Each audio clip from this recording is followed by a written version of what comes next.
You've been lied to about fat loss. It's not about starving yourself. It's not about endless cardio. And it's definitely not about fat-burning drinks. Fat loss comes down to one rule: burn more energy than you eat.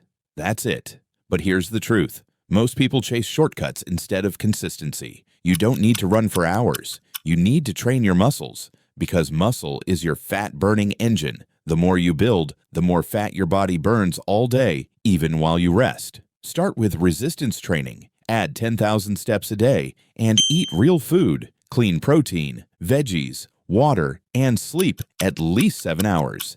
That's your real fat loss stack. Forget fancy supplements. Forget 30-day transformations. Focus on daily progress. One clean meal, one solid workout, one disciplined day at a time. It's not magic.